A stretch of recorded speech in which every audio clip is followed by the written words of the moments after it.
Hi guys, welcome back to the Social Tune, and today we're going to take a look at the latest album by Neil Cicierega, Mouth Moods. This is the story of a girl. This is the story of a man. This is how we do it. This is how we do it. This is how we do it. So, let's talk about remix artists. As you all know, remixes are pretty common in today's day and age. An album can drop by any underground or mainstream act, and can be remixed into something fresh and new and posted onto SoundCloud 100 times over within the hour. And while many people like these remixes, a lot of music fans are skeptical of them. After all, what's original about that sort of material? You're just riding off the coattails of other, better artists. And believe me, until recently, I was certainly one of those people. Now, I'll admit that a lot of my distaste for remixes is because I grew up in Belgium, where remix culture is probably at its most prevalent. And for me, hearing a song I love being remixed into something that's more danceable and for the clubs, like Hosier's Take Me to Church or Charles and Eddie's Would I Lie to You, that can piss me off quite a bit. Now admittedly, I have come across some promising examples recently. Of course, the most obvious example is I Took a Pill in Ibiza by Mike Posner, which only reached its full potential with the Sieve remix. But you also have, say, Meow the Jewels, or to a lesser extent, Robin Schulz. But even then, there's been very little that has truly impressed me. And that brings us to Neil Cicierega. Some of you may know him for his Potter Puppet Pals song. Others may know him for his acclaimed mashup albums Mouth Sounds and Mouth Silence. But for me, I know him as Lemon Demon, who released his album Spirit Phone last year, which, if you remember, was one of my favorite albums of 2016. It's fantastic. So although I was extremely apprehensive, I decided to give him the benefit of the doubt and check out his 2017 album, Mouth Moods. And what I got was one of the best albums of 2017. No joke, this album caught me completely off guard. Because not only is it funny, catchy, clever, it's seamless as all these songs fit together extremely well. So let's try to explain why that is. If there's something strange, sleeping in your bed, let me tell you something. If there's something weird, sleeping in your bed, oh, let me tell you something. Bustin makes me feel good.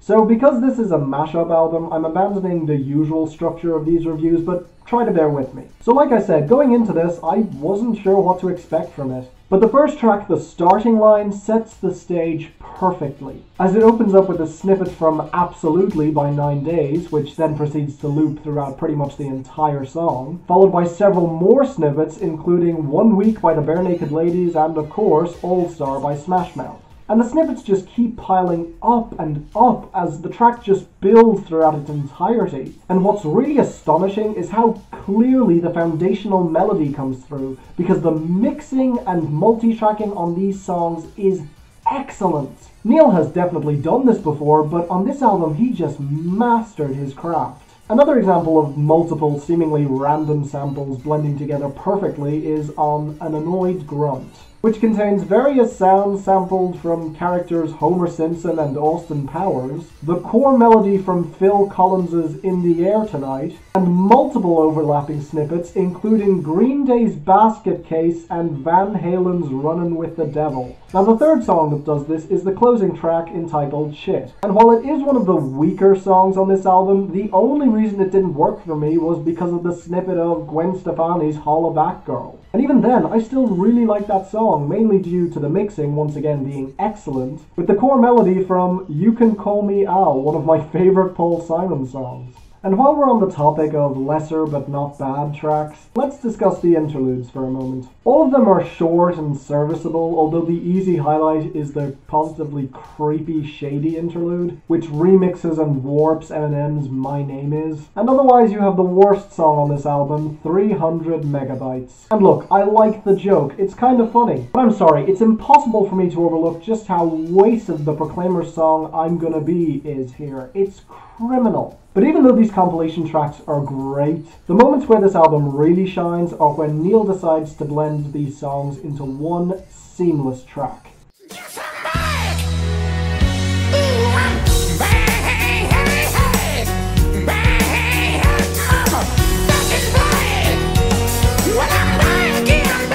The first truly jaw-dropping moment on this album comes on ACVC, where Neil takes the live vocals of Brian Johnson of AC/DC on Back in Black and puts it over the breathtaking melody of Vanessa Carlton's 1,000 Miles. Not only is this absolutely hysterical, it's gorgeous. I would never associate these two songs, and yet somehow Neil makes them work together. It's astonishing. Then you have the beautiful fusion of the Beatles' Dear Prudence and Was Not Was's Walk the Dinosaur, which is awesome in all of the right ways. Next you have the surprisingly potent and bouncy mix of Linkin Park's In the End and What a Fool Believes by the Doobie Brothers, which despite the slight tonal whiplash between the tone and the lyrics is so fun and catchy. It's actually one of the many examples on this album where I actually prefer it to the original. And another example of that is definitely the 1-2 punch of Smooth and Stand By Me. Both of these sample the Bare Naked Ladies song 1 Week, a song I like but have never loved. They've definitely done better. Now on Smooth, the song is blended with Smooth by Santana, which is great, but the instrumentation is from Michael Jackson's Smooth Criminal, and it's awesome! And right after that you have Stand By Me, which takes the same song over the instrumentation of Benny King's Stand By Me, and it's also a much better song, not to mention, you know, the joke. See, he stands by the same song twice, 1 Week by the Bare Naked Ladies, get it? Well, I liked it anyway. And then you have Busta, which blends TLC's No Scrubs with Led Zeppelin's Stairway to Heaven. And it is uncannily great. I know it's only a minute long, but it is breathtaking.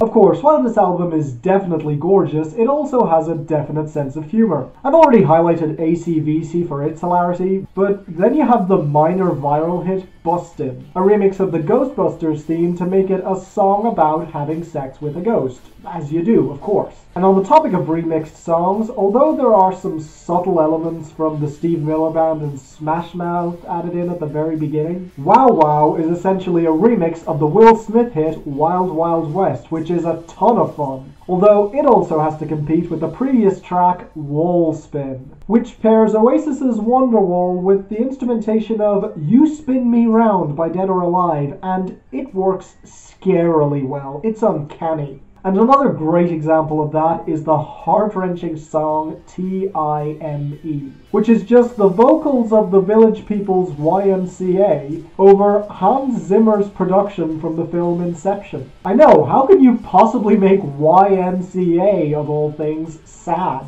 But that's how it comes across. It turns a campy, jovial song about how it's okay to be gay into a song about desperately seeking refuge with a simple change of instrumentation. Just brilliant. However, if you want to know how this album really took my breath away, look no further than the hilarious song Tiger.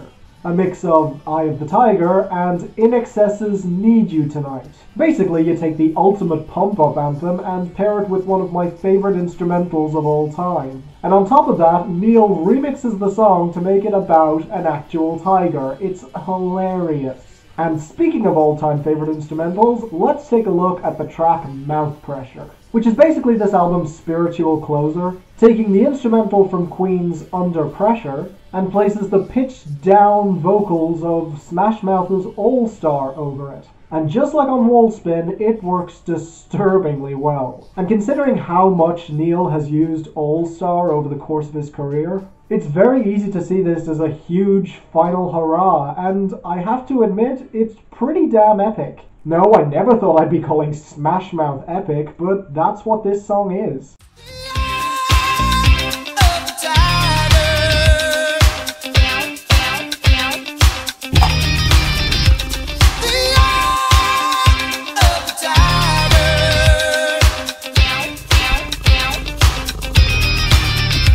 So as you can probably tell, I was blown away by this album. Going into this, I didn't expect to like it as much as I did, and I certainly didn't expect to find anything better than Spirit Phone. And yet, while I would give that album a strong 8, This is a 9. Congratulations, Neil Cicierega. I have a couple of complaints, but they're barely worth acknowledging. And trust me guys, this album may look daunting, after all it is 20 tracks long, but its runtime is under an hour, and pretty much every single second of that is absolute ecstasy. Seriously, I didn't even get around to giving you all the subtleties and Easter eggs across this album. It's a ton of fun. So definitely check this out. It's well worth your time. So thank you guys for watching. If there are any other albums coming up in the next month or so that you'd like me to review, please post them in the comments or tweet them at me so I can listen to them and possibly review them. You'll find a link to my Twitter in the description. Please feel free to follow me if you'd like. Please subscribe so you don't miss a thing. And until the next time, I'm Finn, and this is the Social Tunes signing off. Bustin' makes me feel good.